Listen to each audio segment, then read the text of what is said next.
c'est Mélo sans Mélie et bienvenue dans cette vidéo. Enfin vidéo sera peut-être plutôt un espèce de vlog, enfin un mélange entre vidéo et vlog puisque je vais vous parler au fur et à mesure de mes lectures du Pumpkin Autumn Challenge pour que vous puissiez avoir mon ressenti plus précis, plus à chaud de mes lectures. Il est possible que cette vidéo sorte découpée en plusieurs vidéos en fonction de la longueur de la vidéo finale.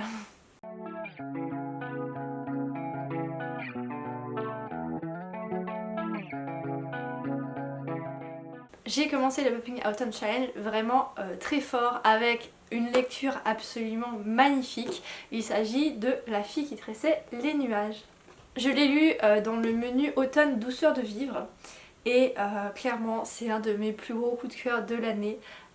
Ce livre est vraiment magnifique, je le recommande chaudement à tous les types de lecteurs. On en a fait une comparaison avec Mélie, donc je vous invite à aller la voir pour avoir un avis un petit peu plus détaillé, mais ce livre il est juste waouh, il est magnifique. Ça se passe au Japon. On va suivre trois jeunes adolescents, jeunes adultes, un peu entre les deux, qui sont au lycée et qui traversent des périodes difficile. Donc par exemple le héros traverse une période de deuil puisqu'il a perdu son premier amour qui est la sœur de son meilleur ami qui est décédée. On va suivre ses interrogations, on va suivre les tourments qui le traversent et en plus de ça va se rajouter une intrigue remplie de mystères qui rend ce roman absolument addictif puisque autour de la famille de la petite sœur qui est décédée et de son meilleur ami, il y a des choses qui sont dissimulées, il y a des mystères, il y a un petit peu de fantastique. Ça donne vraiment une atmosphère très particulière à ce roman. En plus de ça, on se trouve dans le monde réel, mais le monde réel modifié. Enfin, c'est-à-dire qu'il y a certaines lois de la physique qui existent, mais certains objets refusent d'écouter les lois de la physique. Donc, par exemple, les corbeaux volent à l'envers. Quand un professeur écrit des mots au tableau, les lettres s'effacent et il faut qu'il réécrive encore et encore. Voilà, plein de petites choses comme ça. Ah oui, et puis il y a un des personnages féminins qui s'amuse à récupérer les fils des nuages pour en faire des pelotes et ensuite tricoter des nappes ou ce genre de choses. C'est très onirique, très poétique, ce n'est pas trop perché, c'est le truc que j'avais peur au début, que ce soit un petit peu trop particulier pour moi, mais pas du tout. Voilà, j'ai vraiment adoré. On est comme dans un rêve, mais en même temps avec beaucoup d'émotions, beaucoup de réalité aussi. Et il y a un tout petit peu de gore qui s'ajoute quand même, il faut le préciser. Ça peut surprendre, surtout avec une écriture aussi poétique et des descriptions aussi jolies. Ça surprend, mais voilà, c'est ce qui rend ce roman très particulier. En plus de ça, il y a des problématiques très importantes qui sont abordées et qui sont très bien abordées. Donc du coup, on a le deuil, comme j'ai déjà dit, on a l'amitié et l'amour. Voilà, c'est vraiment très beau. Lisez-le s'il vous plaît si vous ne l'avez pas lu. Donc voilà, le menu automne douceur de vivre a mis la barre très haut pour ce challenge. D'ailleurs, je vous ai pas précisé, mais j'ai lu La fille qui tressait les nuages dans la sous-catégorie L'autre mer.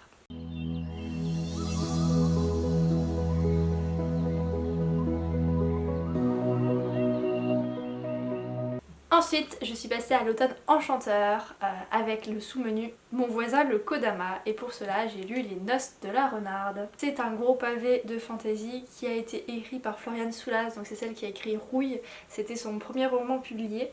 Et on l'avait lu toutes les deux, Mélie et moi, et on avait beaucoup aimé, surtout pour un premier roman, c'était vraiment très bien fait. Et comme son deuxième roman est ancré dans l'univers japonais, je me suis dit qu'il fallait absolument que je le lise parce que j'allais forcément adorer, et en fait bah pas vraiment. En soi c'est pas une mauvaise lecture, c'est pas un mauvais roman ni une mauvaise histoire, mais il y a eu tellement de bruit autour en fait, tout le monde me disait ah j'ai préféré Les Noces de la Renarde à Rouille etc, tu vas adorer, qu'au final peut-être que j'en attendais trop parce que j'ai pas accroché en fait. J'ai lu sans trop de difficultés, hein, ça c'est sûr, mais j'ai trouvé ça moins bon que Rouille, j'ai trouvé ça moins bien écrit, même si ça reste une jolie écriture, mais je trouvais qu'il y avait un petit peu plus le côté débutant qu'il n'y avait pas du tout dans Rouille.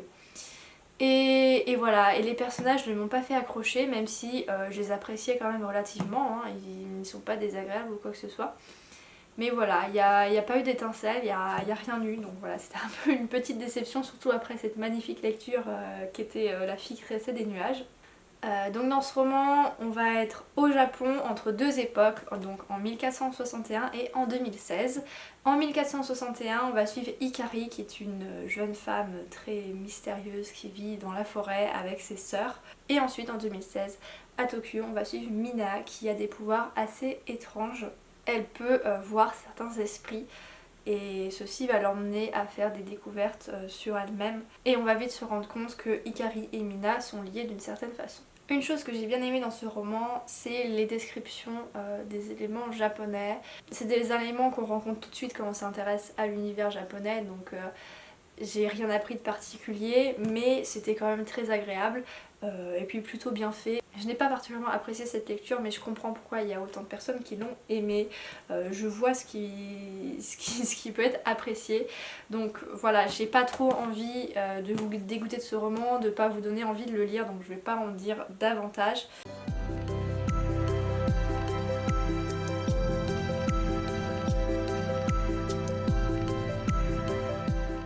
Après cette petite déception, le menu Automne Astral m'a permis de faire une lecture absolument géniale. Il s'agit de Interférence de Connie Willis. Je l'avais mis dans la sous-catégorie Songe d'une nuit d'automne. Ne vous fiez pas à la couverture qui n'est pas particulièrement jolie et qui pourrait nous faire penser que l'histoire va se passer sur une planète éloignée de la Terre ou dans un univers de science-fiction. Ce n'est pas le cas. On est à notre époque, sur notre planète. Il y a juste une chose qui change, c'est les techniques de communication.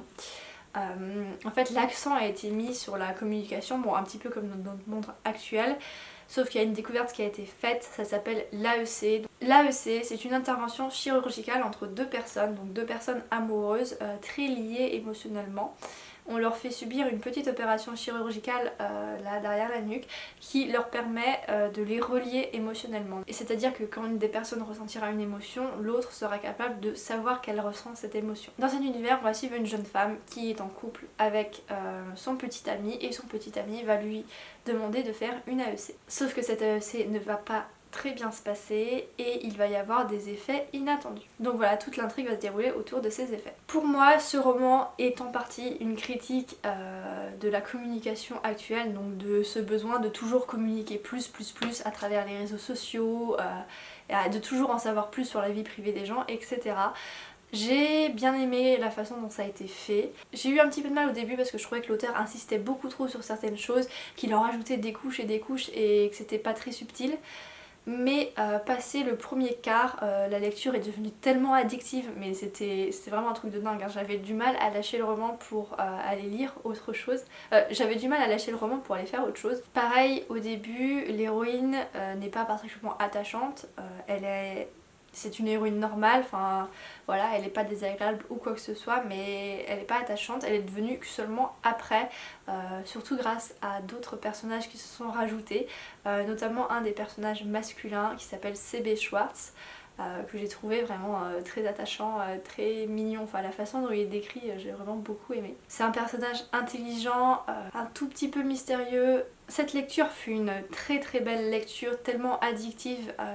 Au début, je me suis dit que ce serait une bonne lecture, mais pas un coup de cœur, parce que je relevais quand même certaines maladresses. Enfin, j'avais l'impression que certaines choses étaient faites avec trop d'insistance ou des petites incohérences ou trop de répétitions aussi. Il y a à un moment donné, il y a eu une répétition que j'ai pas trop appréciée, c'est-à-dire que l'héroïne était en train de se demander si il ne lui mentait pas ou si elle ne lui mentait pas, puis 10 lignes plus tard, elle faisait la conclusion que non, il ne lui mentait pas ou elle ne lui mentait pas, et un paragraphe plus tard, elle revenait dessus, elle se disait mais si, il me ment, et ça comme ça pendant plusieurs paragraphes. Mais bon, c'est le seul passage et à côté la lecture était tellement addictive que je vais oublier ça et ça va pas m'empêcher de le mettre parmi mes coups de cœur parce que la fin était absolument géniale. J'ai vraiment adoré cette histoire, j'ai adoré le contexte, j'ai adoré comment ça a été fait. Et surtout, et bien évidemment, il y a un fond de romance et cette romance est plutôt très bien faite, elle est très réelle en fait. C'est pas comme dans les romances qu'on trouve un peu partout où le héros et la héroïne passent leur temps à se chercher, passent leur temps à se créer des ennuis et du coup à se faire la gueule pour au final revenir l'un vers l'autre. Et voilà, enfin... Rien à voir avec les clichés des comédies romantiques ou ce genre de choses. J'ai trouvé ça vraiment très réel. La façon dont les personnages s'adressent les uns aux autres, dont ils gèrent leurs émotions est vraiment très bien faite. Je n'ai pas trop eu de soucis pour me mettre à la place des uns et des autres. J'ai bien aimé comment l'auteur ne s'embête pas avec tous les chichis qu'on retrouve dans la romance d'habitude. Et du coup l'histoire ne tourne pas en rond et ne tourne pas uniquement autour de la romance. Ouf. Donc voilà, c'était vraiment une très bonne lecture, je la conseille si vous voulez une lecture addictive avec un petit fond de critique, un petit peu d'humour aussi et voilà, quelque chose qui s'enchaîne bien. Il faut passer le premier quart parce que c'est vrai qu'au début c'est plus une mise en place, une description, il y a des personnages qui interviennent et franchement certains personnages m'ont un petit peu cassé les pieds, en même temps ils font partie de la critique donc c'est normal qu'ils soient là. Donc voilà, il faut passer sur le premier quart pour vraiment découvrir une très très bonne histoire avec une bonne intrigue et une fin très jolie. Donc voilà, j'ai fini pour cette première partie de vidéo. C'est les 3 lectures que j'ai fait pour le Pumpkin Autumn Challenge pour l'instant. Maintenant je vais me tourner vers Armada. Il est aussi dans le menu Automne Astral. Franchement pour l'instant j'ai envie de lire tous les romans que j'ai mis dans le menu Automne Astral et pas du tout les romans que j'ai mis dans les autres menus, donc si ça se trouve je vais valider le Pumpkin Autumn Challenge grâce à ce menu. Enfin bon, on verra bien. Voilà, en ce moment j'ai vraiment beaucoup envie de lire de science-fiction. Donc voilà, je vais lire Armada, ça a été écrit par Ernest Cline, c'est celui qui a écrit Ready Player One, un roman dont je vous avais déjà parlé, que j'avais vraiment beaucoup aimé dans l'univers du jeu vidéo, un petit peu science-fiction, dystopie. Et voilà, là on est à nouveau dans l'univers du jeu vidéo et le héros se retrouve à voir un jour un vaisseau spatial tout droit sorti de son jeu vidéo préféré arriver dans son monde, dans le monde réel. Donc voilà, je vais voir ce que ça donne, j'espère que je vais aimer. Et Ready Player One avait été adapté en film au cinéma, il n'est pas impossible que celui-ci le soit aussi un jour. Donc voilà, c'est le moment de le lire.